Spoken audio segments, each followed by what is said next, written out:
Hello, everyone, and welcome to another Conscious Conversation with me, Juno, presented by the House of H. Today we have the wonderful Coach Kevin Martin on with us. Kevin, please say hello. Hello, hello, hello. Thank you for having me. I'm so excited. Yeah, I'm so excited to have you here. And the other times that we've spoken, like on your podcast and just privately and stuff, I always feel like I have such like fun brain chemistry with you. Hmm. So I was so looking forward to this conversation today because I've had a few of them. They were all great, but I was really looking forward to speaking with you because it's so Oh, fun talking to you.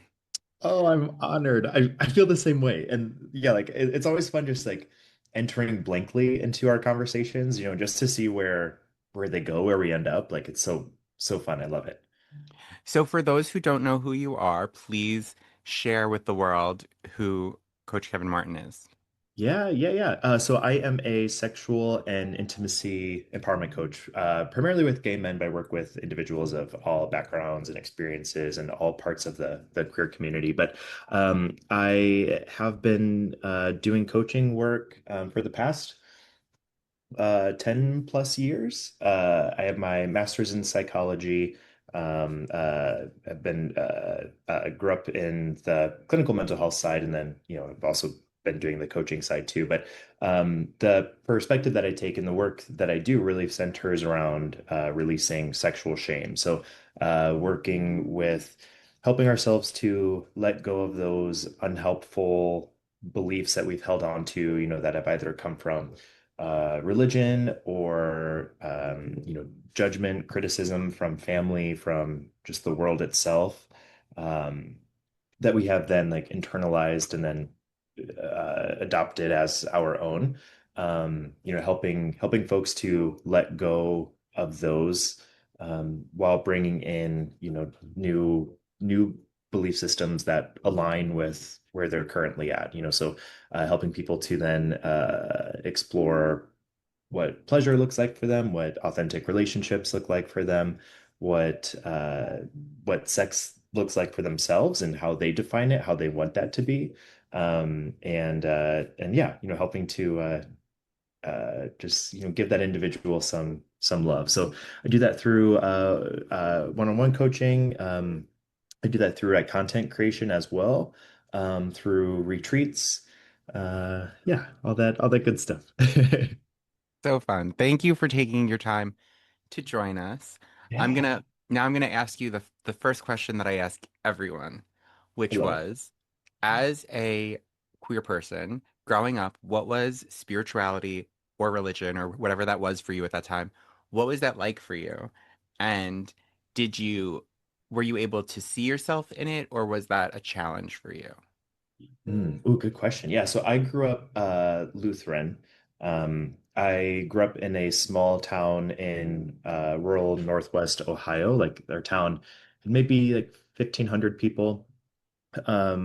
Was a very conservative area, very religious area, and so since birth, essentially, religion was a very big part of our family, but then just the community culture itself. And so spirituality wasn't a thing. And even still now, like when I travel back there, like spirituality is not a concept, but religion is, which is interesting. They're very different where I'm from and where I'm raised. Uh, and so I what I grew up knowing was just, uh the Bible, the Ten Commandments, the Lord's Prayer, like the ritual of it without really understanding um the universe itself or nature or bigger picture things or questioning. It was just like this is what it is. And in a lot of ways, like I really enjoyed it. I enjoyed like the hymns and the music and having a ritual every week of seeing the same people. It was a very safe space for the longest time until I realized that I was gay, and then I realized that this wasn't allowed here. That's when that rupture kind of began. But up until then, yeah, it was actually really nice, and I'm so grateful for it in a lot of ways because it's helped me kind of. just orient my own compass and the way that I look at the world. From for lack of better words, like the golden rule perspective from like, very just like heart-centered values. Like I got those from religion, so I'm thankful for that. Um, and it was also very limiting and difficult and led to some very challenging times that I'm also grateful though for because it's brought me here. So yeah. Long story short, grew up Lutheran, which for those who don't know, it's the best way I can describe it. It's kind of like a somewhat more relaxed version of Catholicism. Like it follows a lot of like the Catholic traditions, but it's just like a little more chill. A little more vibey, a little more Yeah, coffee shop Catholic. yeah, yeah, really. But then like that's how I always thought of it. But then like when I tell people about it now, they're like, "Oh, like you were Lutheran, like you guys are like fundamentalists, like kind of like wild." And I was like, "Oh, I didn't really realize that." So moving out of it has been interesting because it's been helping me to like because I knew of it as one thing, but to see how the world frames it is interesting to be like, "Oh, I was um when you're in something you can't see, you don't have an awareness of what it looks like in the bigger picture. And so now being out of it, I see the box that it puts or that it sits in. I'm like, oh yeah, it is kind of a fundamentally. It's kind of a lot sometimes, but Yeah. I Right. I think that's interesting. I think a couple of things are interesting that you said. One, you made this distinction between spirituality and religion, and I think Mhm. there is a very clear distinction between those two things. When I'm prefacing the question, though, I always kind of bundle them together for the sake of whatever your structure was growing up, right? Like whatever that happened to be. I grew up in a Roman Catholic environment, so Mm. that came with its own bag of tricks. Um, but you said something that I think is something I've started to hear more from some of the people I'm interviewing, which is that in the Catholic space, very comfortable, happy to do it until such a point as they were told, like, this isn't for you. Mm. Mhm. And I think that's really interesting because at a core level, like at whatever spiritual truth that faith or religious organization is built in, there's like this core truth of like belonging in some capacity. Mhm. And that's why it's practiced in community, right? Because it facilitates this feeling of belonging. Mhm. But I guess when you were brought to a point where you realized maybe this isn't for me, or maybe I'm not allowed to be me here, rather. Mhm. Mhm. What was that feeling like for you, and where did that take you? Where was like, how did that sensation and that realization start to make your path develop differently than where it originated? Ooh, that's such a good question. Yeah, and you could describe it perfectly. And for me, it felt like a literal fork in the road where it was a very clear choice that I had to make. And like I even remember, so this was like high school time frame. So just developmentally at that time, we're exploring our futures and our careers and what we want to do, all that stuff. So it's very self-reflective in a lot of ways. Um, and I remember being aware of feeling like that there was a clear choice that I had to make. And I kept trying to like think outside of that of like, there has to be other possibilities or other ways, but like it just kept centering back in on that of like, you brought up the word belonging, and I belonged in the church um, uh, authentically, like when I was, up until I was maybe um, first grade, second grade, and then I started to pick up on like, oh, I really love Britney Spears, but I can't say that here in church, so I have to start like masking a little bit, or I have to like I would get in trouble if I would say something like that. Um, So then like I learned how to belong, but it wasn't like a genuine belonging or a genuine acceptance. And then when I realized that I was gay, which was like middle school, I didn't, I didn't tell anybody. I just realized like, oh, my authentic personhood like doesn't belong here, and is not accepted. So if I want to stay here, I have to, um, lie or hide about it, um, or I have to, just ignore that entire part of myself, which I tried to do, or mask it. However, I like I have to change in order to belong, or if I belong to myself, then I'm not welcome here. So it was very like this or that. Um, I think that, and I don't mean to cut you off, no, but no, I you're good. just think that you described a theme that I've also come across while both interviewing people and in my own work, Mhm. which is that early on, before queer people are ever taught to listen to themselves or listen to their own compass, Mhm.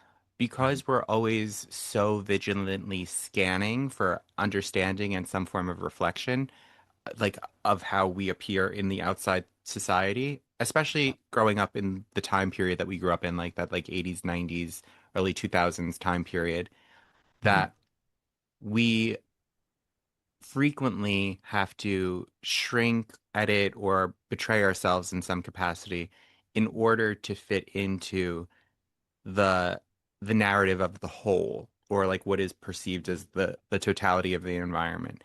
And I think Mhm. that's why many queer people experience things like shame or any number of conditions where we're asked very early on to fit into a system that's not necessarily made with us in mind. I think in many cases the act of being queer itself is a revolutionary act because it is in direct opposition to the capitalistic, patriarchal structure that we live within at the moment.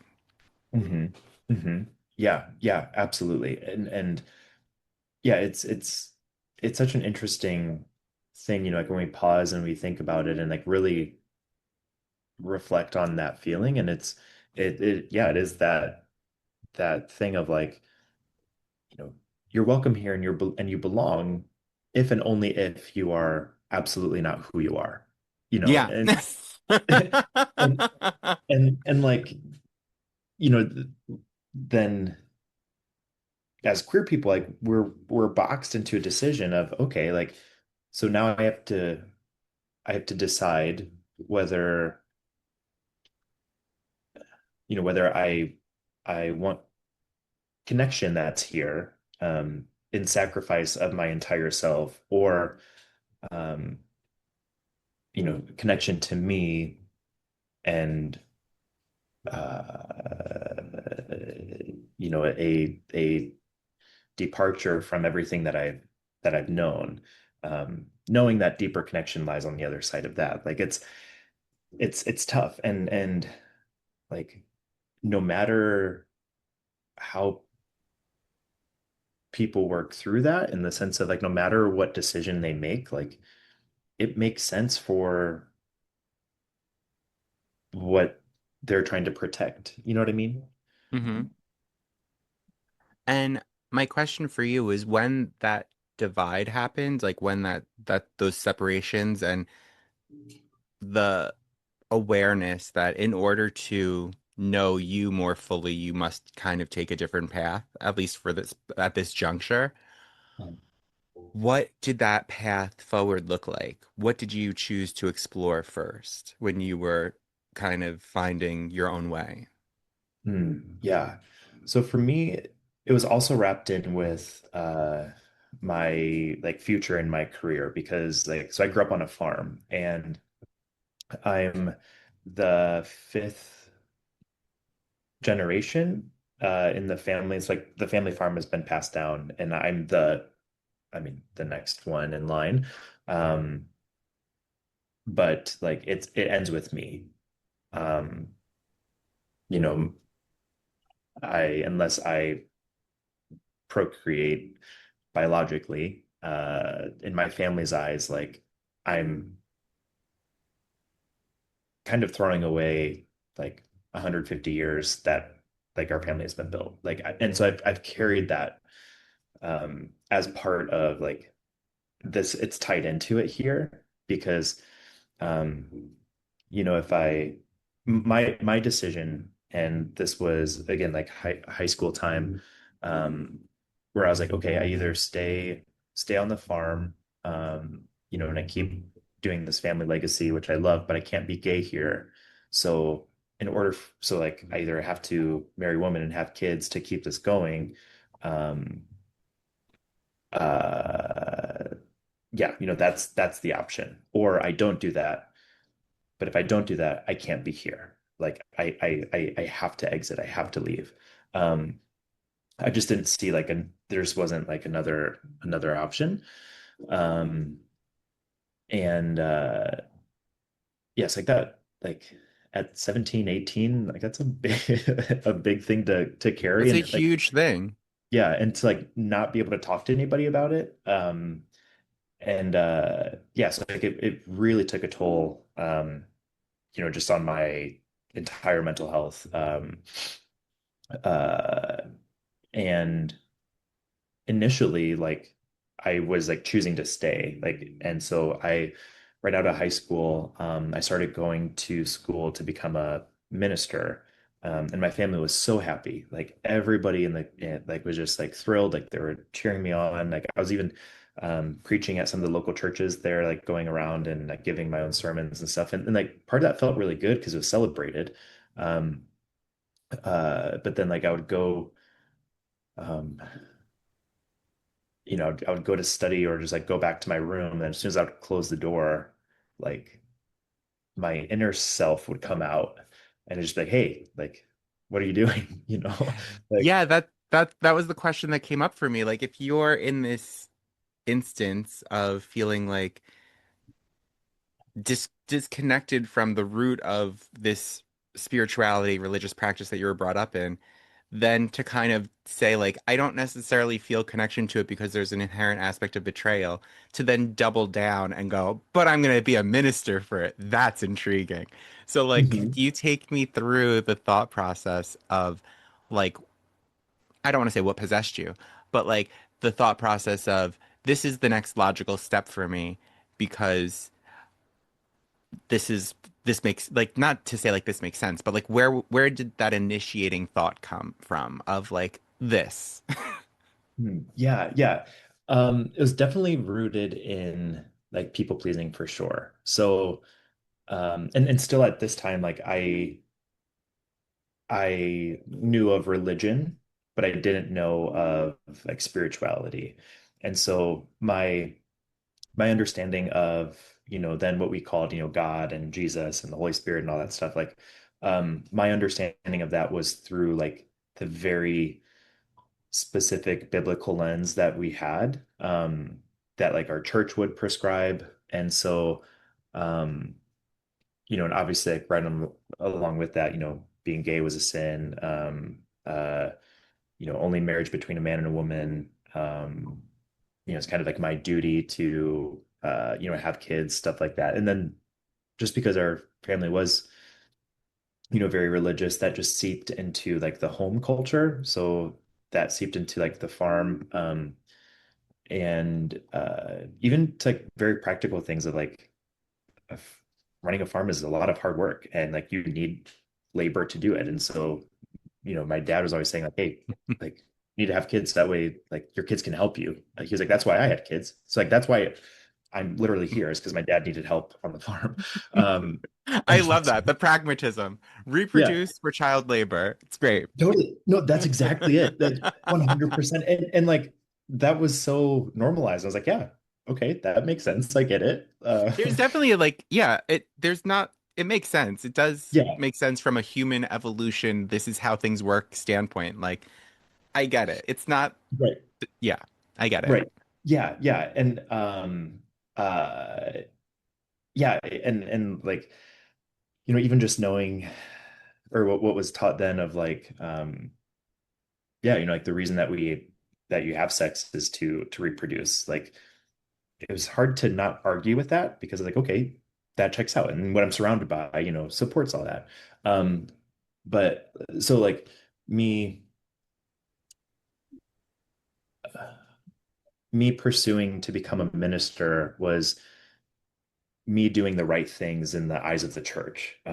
Because like we didn't really talk about the soul or the spirit. Like what we talked about was like, and kind of our religion was you come to church, you ask for forgiveness for all the sins of that week, and then you say, okay, I'm going to do my best, and then you go about the next week.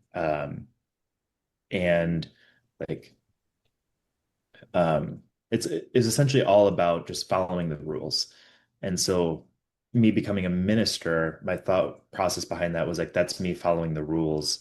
And so, this is going to make everybody happy, but it's also going to make what I think of God at this time and of Jesus is going to make them happy. Um, and so like that's the route that I was coming from. But then um, right along that time too, like as I was starting to explore this a bit deeper, we started going to like another church in the area. And this was the first time that I heard How like, scandalonious. Another right? And parish. it really was like, oh, it was the talk of like yeah, people we made a lot of people upset. Like it was, yeah, yeah, small town drama. Um and like at this new church, that was the first time that I heard the word relationship used in like religion. And so they were talking about like, this is your relationship with God. Um and like I just like really started like to sit with that. And then that became like my opening of like, oh, like there's something more to this religion picture. Like there's an energy. There's a dynamism here. And I think like as I started to tap into that and explore that more, and then that inner Kevin was knocking out on like, hey, dude, you're gay as fuck. Like, what are you gonna do?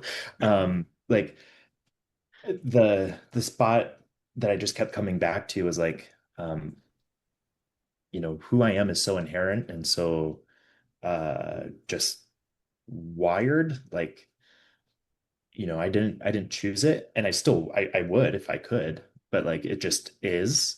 And I was like, if whatever being or force, brought me here, and if this is something that's just coming out from the inside, like that's just who I am. And like that's the like the best thing I can do is just follow that. And I have to trust that whatever I'm in a relationship with supports my reasoning there, or at least they can be like, hey, okay, yeah, like that makes sense. So that over time, that kind of helped me to see like, um, yeah, what I need to do is I need to, follow that inner path, knowing the cost that it would come with that. Okay, so when you decide to answer the call, right? And you're like, I'm gonna travel this path less traveled to me so far. Uh, What is that experience like? And how do you decide, like, okay, it's time for me to share this thing that's been building with the world around me, which is inherently somewhat volatile towards this experience before me even expressing that it is part of my reality? mhm. Yeah. So uh, I started in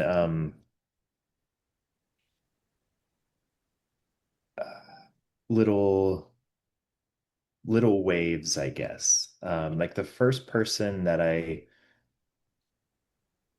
had like a little conversation with my mom. Um, I can't like quite remember it, but just something along. I didn't say I was gay the very first time, but it was like, yeah, like I don't know, I feel different things. Like I kind of went down that route, and she knew what I was saying, and she's like, okay, like yeah, just like it was very supportive. So I was like, oh, okay, this might be okay. I remember like having a conversation with my grandma and kind of similar thing.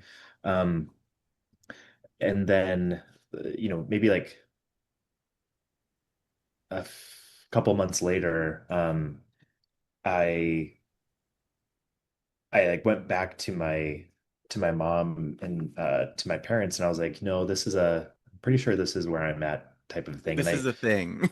yeah, and I wrote a letter because I've always been more of a writer, and I was because I knew if I were to have a conversation, like I was so scared about that I was going to like back down or cower and be like, "Hey, I'm just kidding," because it wouldn't, make them happy. But I was like, I can write it out and I can let them digest it. So I wrote a letter. Uh, I like, I don't know, put it in the kitchen table or something overnight, and then like just went to sleep and like panicked. But then like the next morning I woke up, my dad was gone. Um, and like my mom was like, "Hey, like we got your letter." Like we'll like she wasn't happy. She's like we'll talk about it. Um, I went to school, I ended up coming home, and we had a basement at the house, and like in the basement was just like some exercise equipment. And my mom, when I came in, I could hear the treadmill going, and I was like, nobody's used this in years. I was like, what's going on? So I went down there, and like my mom was on the treadmill, and she was just like visibly upset, like just working through something. And I was like, hey, is everything okay? And took her a while to respond, and eventually like turned the treadmill off, and she's like, like I love you, um, I support you, but uh essentially like who you're saying you are like isn't okay. And so she was like, but I want you to be happy. Um, so the only thing I can think of is that like, you can be yourself, but I need you to lie and to hide about it. I will never forget that specific language. Um, and like from her perspective, I can see where she was coming from because again, we're a small town, everybody knows everybody. Um, uh, Not to toot our family's horn, but like and it's not a big horn to toot. It's literally 1,000 people. But like, my grandpa was the fire chief. My dad's the fire chief. So like everybody There were very knows. specific roles that everyone was Right. playing. Yeah, Yeah. yeah. And so like people just know who like my mom and dad are. So they have to protect their image. So they're like, you can be you as long as you're you, like in a way that nobody knows about it. Um, and I just remember You're like like, walking. that doesn't work. Yeah.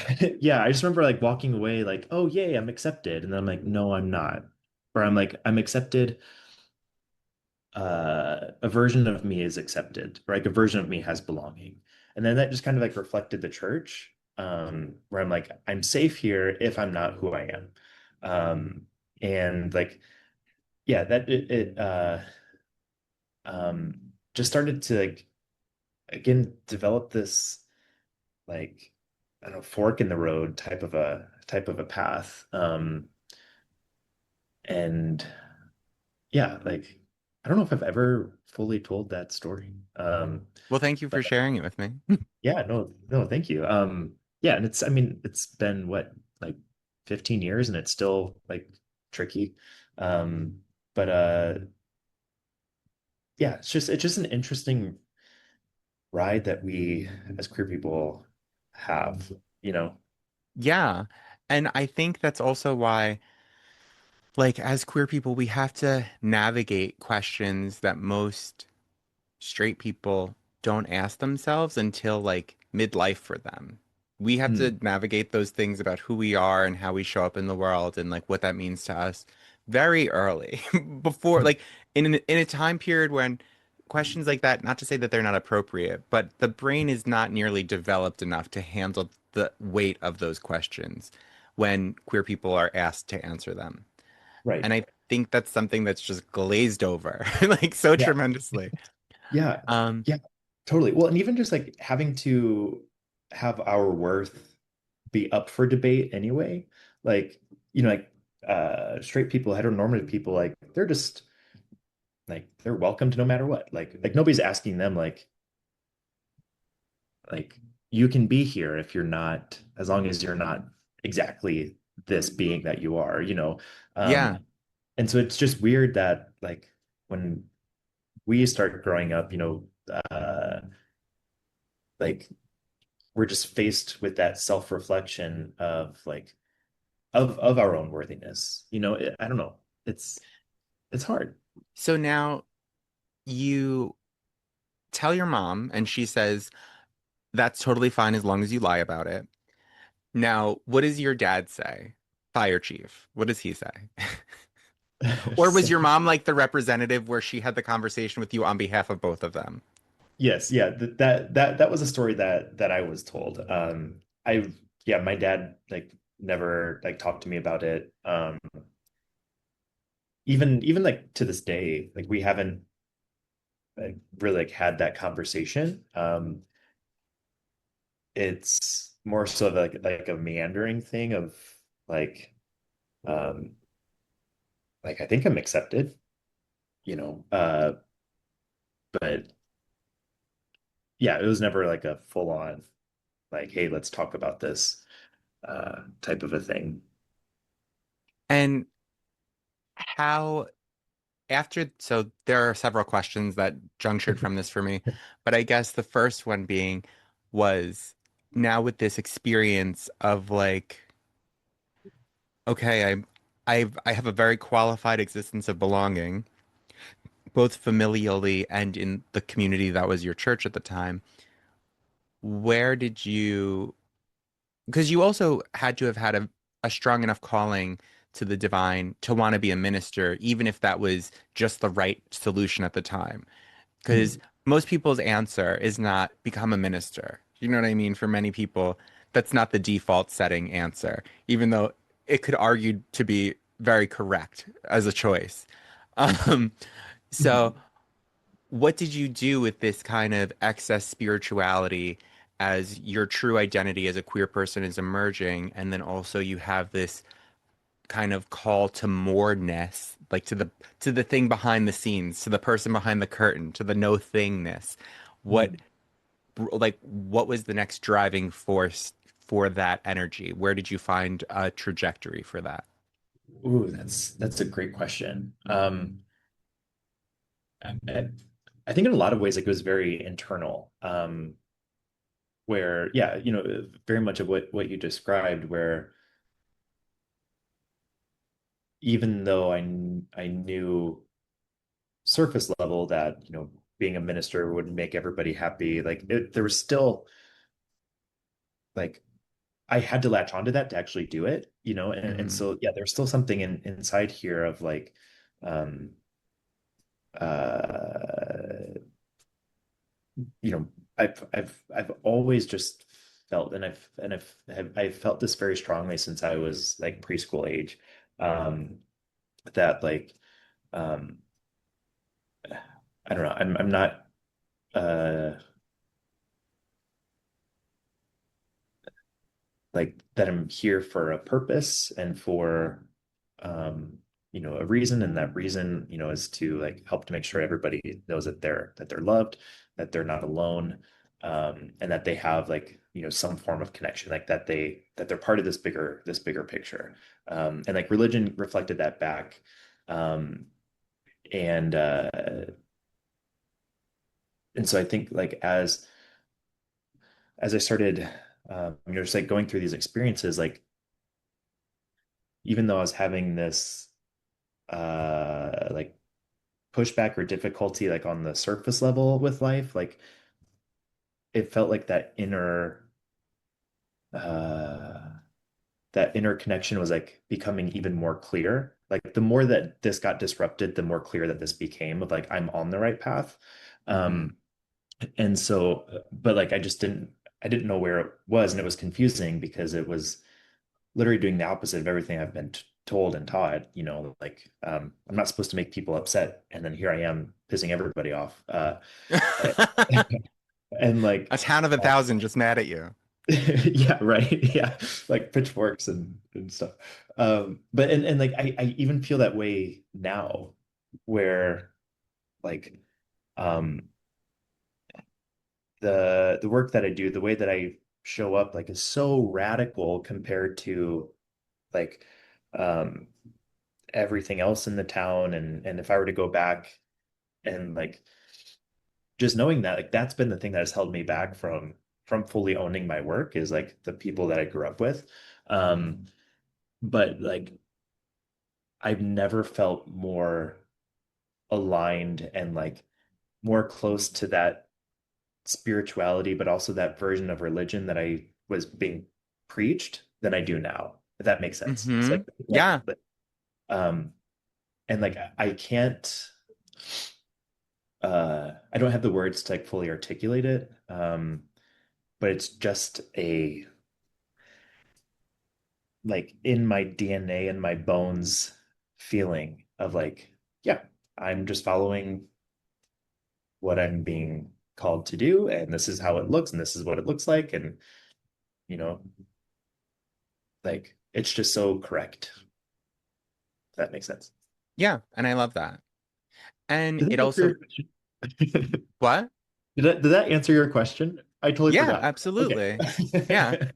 I also think it brought up another interesting point for me because as you move through this version of yourself, right, where you maybe weren't pulled to a specific spiritual path or way after leaving the structure that you were brought up within, it certainly brings up the question, which I think a lot of queer people have to learn on their own and without real guidance because it isn't until this year or like these last 10, 15 years that we've experienced out queer elder people.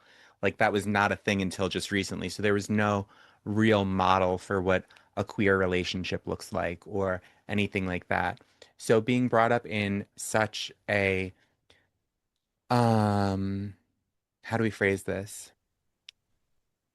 Being brought up in such a in a system that is so strongly entrenched in the binary and in a system which so strongly, a system whose opinions are very critical of people that live outside of that existence and that binary experience. How, as a queer person, do you navigate having a healthy relationship and even knowing what a healthy relationship looks like while also coming to a place of peace, like spiritually in that framework. Because I know for many people who say you were brought up Abrahamic in an Abrahamic faith and then separated themselves from said faith, um, they'll be like, I don't believe in God, while like looking over their shoulder fearfully, like like like almost making this claim while fearing the repercussion, but authentically meaning I don't believe in that thing. And that's like a whole separate conversation really unto itself. But I guess my primary question is how do you navigate spirit, like having a spiritual path while needing to learn what a healthy relationship looks like for a queer person? Because I think there have been very few models of healthy queer relationships during the time that we grew up. There's like the development of that now because we have out queer adults who are empowered and self-actualized and things like that. So maybe the younger queer generation will begin to see that and use that as a model in some capacity. But I think how did you forge your own path in that way? Oh, that's a fantastic question. I'm asking all the hard questions. I'm sorry. No, I love it. No, it's so good. It's so good. I've never like been asked that before. So yeah, this is great, like just self-reflection too. So thank you. Thank you for the opportunity for me to self-reflect. I'm very grateful for this. Ooh, I think for me, the more zoomed out I became, the more helpful and the more clear my direction uh was or is. And what I mean by that is like, as as I started to, step away from religion and even also just learning about like other religions in school, or, um, uh, I remember like we weren't allowed to watch Harry Potter. That was too witchcraft. Like there's a lot of like TV shows and stuff I couldn't watch because it was against our religion. Um, I grew up, yeah, Northwest Ohio. We had like the Amish countries on the other side of the state. So like another way of living. And I remember just like seeing and noticing these different things. And then from our lens, like learning and hearing, being taught like what was okay, what was not okay with that.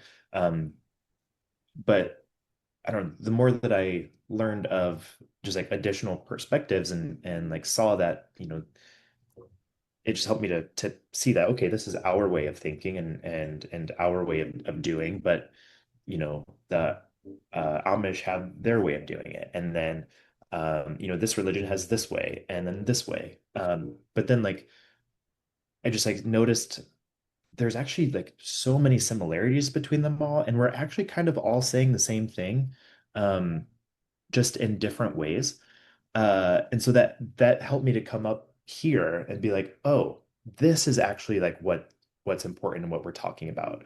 Um, and then so like the more that I was like, I want to see what that is. And then like I would feel this um when I would be on the farm and it'd be a Friday night, all my friends would be out, partying or doing something, and I'd be just driving in my truck to one of our farms and like driving to the lane in the very back and all the fields all by myself watching the sunset. Like I would feel this here, and I was like, oh, like this is a deeper connection to something bigger that I've never felt in the church pews, but I feel it here. But then I also would feel this like when I'd have a really good cry or when I would like listen to this piece of music. Um, and or like when I would go for a walk and I'd see like the way that the clouds are. So like it just helped me to start to see that like, oh, again, it's about the feeling, this energy, but I didn't have that like that wording. Mm-hmm. Um, uh, and and then I was recognizing that like, oh, okay, our church's rules about what they do is like their way of making sense with it, but like that doesn't matter. That doesn't tie into this at all.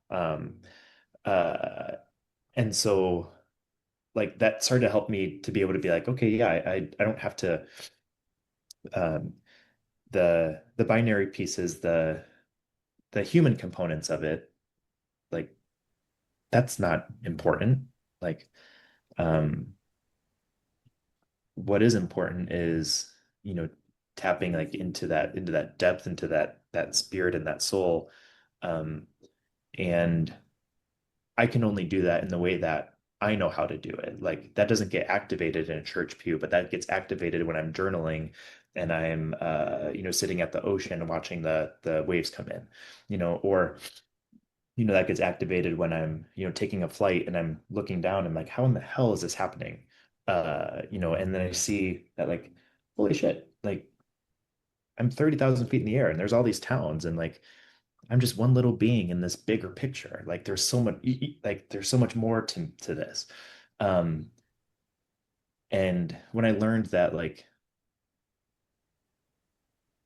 um I like the human part of Kevin doesn't decide where he feels that spirituality that comes from inside. Uh like then I'm like, okay, the only choice I have is just follow that or to let that escape in the way that it's trying to escape, if that makes sense. Mm-hmm. And how do you then, within that, how do you quantify, or how did you come to a place where you experienced all of this kind of friction around your queerness and this thing of being told that like you must, if you want to participate in this existence, you have to like lie essentially about who you are. How did that manifest then in a healthy relationship? How does that manifest for you in how you interact with partners at this point? because at that point, in the now, you've currently separated yourself from those previous narratives. But that doesn't mean that your nervous system maybe has fully let them all go, or that you don't still receive triggers from the existence of this previous thing. So when you're, because essentially in my BS, in my personal belief system, when you Mhm. have a partner, it is you're asking somebody or another form on this planet to be your reflection through, like, you're asking to see yourself through their eyes with consistency. So kind of heavy, a little heady. That's good. That's juicy. Oh, I love it. So if you're saying, I want you to be my reflection for this time period, how does it how does it unfold for you when that person meets an area that is still not feeling safe in your nervous system, or when it's when something shows up for you and you're like, oh, that I thought I dealt with that, that type of thing. How do you navigate that as a queer adult, still releasing the aftermath of the thing that made you who you are? Hmm.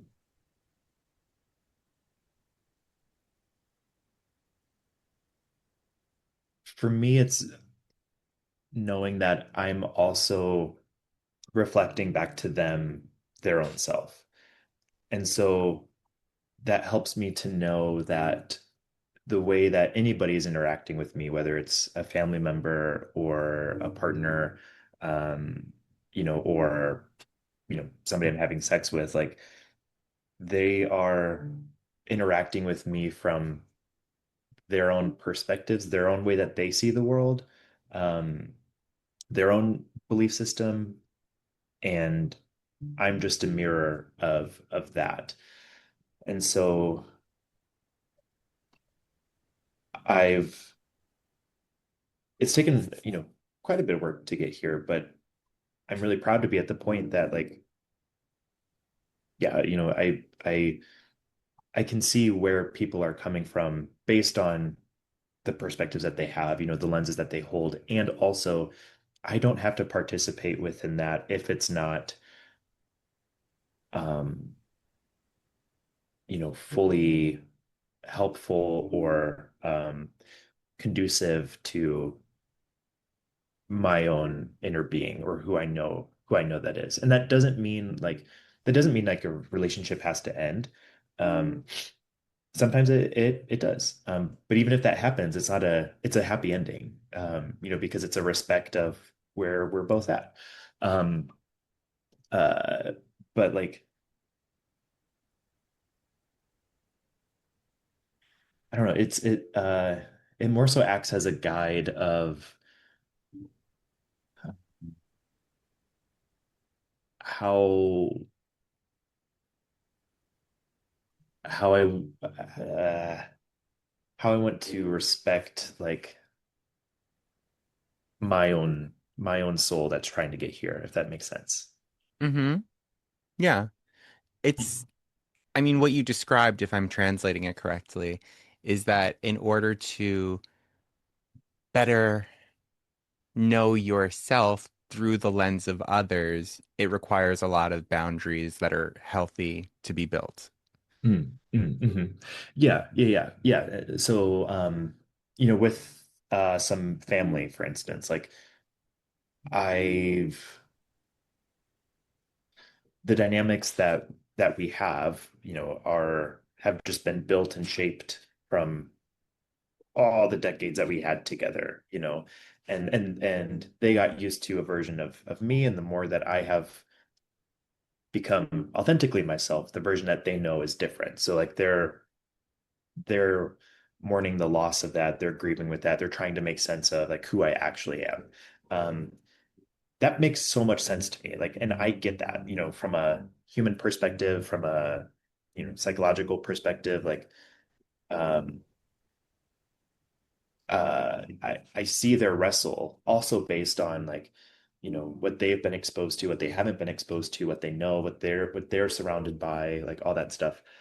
And that doesn't mean that I don't love them or don't care for them. And if if I do need to set up, boundaries or, distance, it's done so out of love. And like to me, that's the best way that we can love each other right now.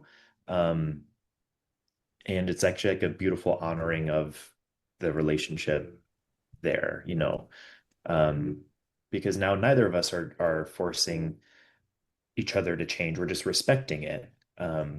This is what the respect looks like. Uh, and if it does look like distance or not as visible closeness as it once did, this is the healthier form for our souls and where they're at. Yeah, I love that. And I think I said this on your podcast at one point that like I think we're dealing with two things in this lifetime, right? It's Hmm. love and fear is nothing more than the boundary, like than love experiencing the boundaries of itself. So Hmm. ultimately, all of it is love, in my opinion, my personal BS. So I think that the way that you look at it is very healthy because you're not saying, I blame you for not being able to see me at my fullest. You're saying, wherever you are in the process is right. And the fact that we can exist separately and in this existence, this container of an existence together is valid. And I think the only thing really that I'm intolerant of is intolerance. So like as long as we can all kind of respect each other and exist within that framework of as long as you're not hurting anyone, like bless, that works for me. That's been my tough one too, is that like everything that I just said comes with a little asterisk. And that asterisk is like as long as we aren't like dehumanizing each other. Um, Correct. and like if it reaches that point of dehumanization, for me, that's a very strong boundary and line of like um I just firmly hard stop believe that like we shouldn't be dehumanizing one another. And so like if you are talking, if you are putting yourself above somebody else, whether that's, religiously or with your race, with your sexual orientation, with your gender, then like I just can't like love you, but no. Yeah. And so and practicing that out, even though I haven't, specifically like told these people that of like this is what I'm doing, just by putting up that inner boundary or that, that inner understanding of like I don't have to carry this uh because it's, I just don't, this just doesn't work for me.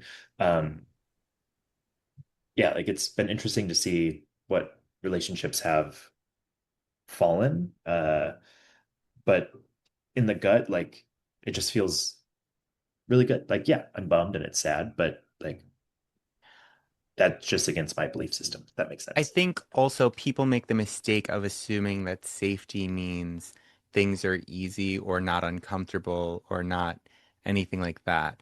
Mm, And safety does not equal comfort. Safety equals the ability to remain regulated in uncomfortable situations and the mm, ability to not fall into like fight, flight, freeze, or fawn at a mm, moment's notice. So I think that's also something that gets kind of missed in many mm. ways, not just in queer community, but in all communities. And I forget what you said that brought that up for me, but I just wanted to bring that up because Yeah. it's an important distinction that safety does not necessarily equal comfort, and frequently, um, comfort and ease is sometimes the I don't want to say like the killer or but like the thing that makes you complacent enough to say, I don't need to feel this because I have X, or I don't need to do this because I have Y. Mm, And so I think sometimes comfort is in of itself its own like honey trap of existence. That's like mm, kind of mm. another conversation together. Yeah. Yeah. No, that's so true. And I completely agree. And no, yeah, like to me, safety is really hard because like you also are working against yourself sometimes, where like, and this takes a lot of self-awareness and some deep inner digging, to realize like, oh shit, I keep putting myself back in this situation, and this situation isn't helpful for me. So for me to stay safe, I have to stay out of this situation, but it feels so good. And so you have this like this inner wrestle sometimes of like your higher self is like, no, we got to stay safe, and we stay safe by putting up these boundaries, but the unboundaried thing just feels nice, and we're used to it, and it's comfy and it's cozy. And it's not something we're taught to sit in from being younger or like whether straight or gay. It's not a skill that's really taught. Mhm. True safety, and it it comes as a default for many straight people, not all straight people, but like safety operates as very much a default mechanism for them because of how the world is structured for them.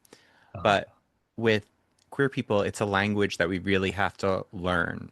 And in cases like yours, or like in mine in many ways, where we were told you have to do this other thing, it makes that language and that body speak even harder to distinguish.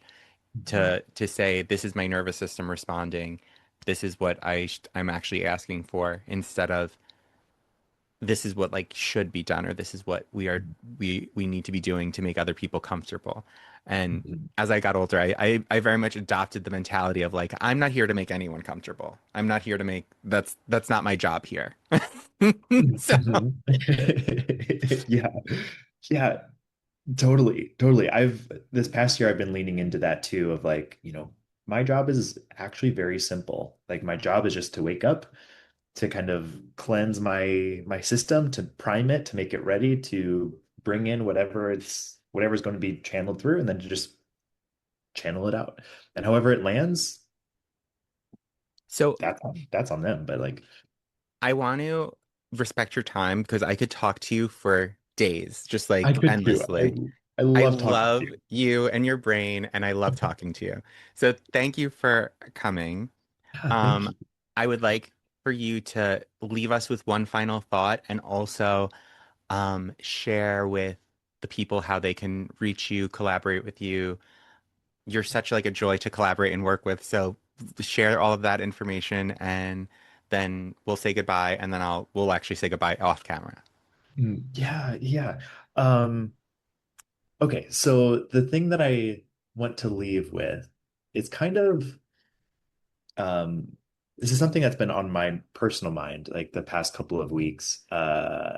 And I've been like looking for a way to talk about it. And this just feels like it's the space, even though it's not necessarily like what we have been talking about, but we're gonna flow with it. Um, I've been like really sitting with the phrase and the understanding that like all love ends with grief. Like I heard that a few weeks ago, and like I just can't stop thinking about it. And the more that I think about it, like I can't think of a single situation where that's not the case. Like everything that we love has a component of grief to it, or that's in the narrative arc of it. That's the end point. Even with our own lives, like grief is that's the end of the story. Or for the people who love us, like that's the end of their relationship with us in the human form. Um, and like when I first heard that, even being like an existentialist person, like I was like, fuck, that's really sad. But then like the more that I have like reflected on it, like how liberating though that actually is. Um, because like if we know that now, if we can recognize that, yeah, anything that we just like anything in life, there's a balance to it. So anything that we love, love is such a beautiful a deep, like a wonderful feeling. Like sometimes that gets balanced out with hurt and with pain and difficulty. um when we can just acknowledge and accept that that is a fact, that like that will happen, like we then can go into that thing like fully loving it, um and like letting go of the resistance to it, um because like we already know um that it's going to happen, if that makes sense. And so like um I don't know, that's been on my mind, and I just think it's actually so beautiful and profound and um like really touching and heartwarming though at the same time of like, yeah, life life itself is really difficult at times, but it's also incredibly beautiful. But the uh that that bigger picture of the, circle of life, circle of emotions, um, just kind of reflects like spirituality itself, like the universe in its own, and like I feel like so often we resist that, or like we get scared to then, to then love or to be ourselves, however that shows up. And like, yeah, it's going to hurt. Everything hurts, but everything also feels good. You know what I mean? Like there's a balance to all of it. May I invite you into a deeper reflection of that? Yes, I would love it. So I think there is truth to what you're saying. And I also think that truth is particularly loud if you are viewing the world through the lens of the finite body and through time as a linear construct. Hmm. Because I Hmm. think when you release the concept of we are the body, then instantly, and like time is linear and we can be in the future or in the past. Like the idea that there is anything other than the now. And that kind of says, yes, love, to experience love is to experience grief, but that's only if you're confining yourself to the experience as we know it in this moment. If you Hmm. look at yourself as a spiritual body or a spirit having a human experience in kind of a divine meat suit, then the concept of grief or loss loses its kind of electrical charge. Mm, Yeah, yeah, 100%. And I think even there too, like uh grief simply means change, Hmm. and like all love is going to change, all experiences are going to change, like our human form is going to change. That doesn't mean bad or like doom. It just means different, and like Yeah. there's a beauty of being like, oh, okay, that's kind of cool. So I'm going to enjoy the hell out of this while it's here. And then, yeah, it's going to hurt when it shifts, but like any growing pain, it grows us into the next thing that it's supposed to be. Yeah, thank you for sharing that back. That was really, really, really beautiful. I love that. Something that I've been reflecting on lately Uh-huh. has been in order for the caterpillar to become the butterfly, does the caterpillar die? Mm. Because What are your thoughts on it's kind of a it? heavy thought, but if you look at the science of it, like the full body of the caterpillar becomes liquid. It completely disintegrates and is gone. So it's like, well, did the caterpillar die or is was it always the butterfly? And also is like it's this I Mm. haven't quite figured out the solution for it yet. I have figured out what came first, the chicken or the egg, and that's the egg because eggs existed long before chickens evolved. But as for the caterpillar and the butterfly mystery, that still is something I play with daily.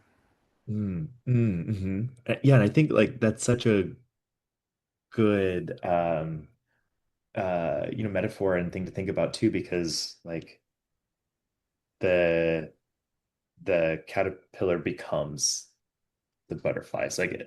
But it's the ingredients of that was its own self. But then in order to make that, it was made out of these ingredients. And so like if we zoom all the way out, like everything of our experience, you and I, like we're just ingredients of the universe experiencing its own self. And so like, Oh, absolutely. Like yeah. if the Earth is just a cell in the organization of the universe, right? If we are just one mini microcosm in the giant macrocosm.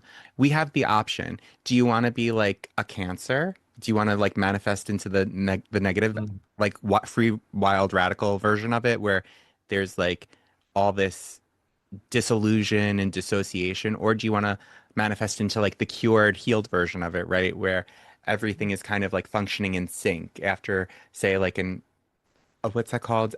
Autophage or whatever, where you do like a water cleanse or something and it cleans out all the junky cells. Like, do you want which version of that reality do you want? So I think, yeah, it makes sense. Oh, this is so good. I literally could talk to you forever. We what say goodbye and then Yeah. we're gonna wave, tell them how to get Yeah. in contact with you and if they want to work with you, what that's like, and then we'll Yes. say goodbye. Yeah, totally. Yeah. So, best way to reach me on every social media, it's at Coach Kev Martin. It's my website as well, coachkevmartin.com. You can check out my work. You can see what I do. So I do one-on-one coaching, like talk-based sessions. I do like naked guided meditations, naked self-touch sessions for people who are working through body shame and working on like recalibrating their relationship to pleasure. It's really, really cool. Yeah, check out my work, take a look, if anything resonates, reach out. I'm always here, happy to help. I just love this stuff. It's so beautiful. Okay, thank you so much for coming, Kevin. I really, really appreciate it. Thank you. So let's Thank wave you. goodbye to everyone. Bye. Bye.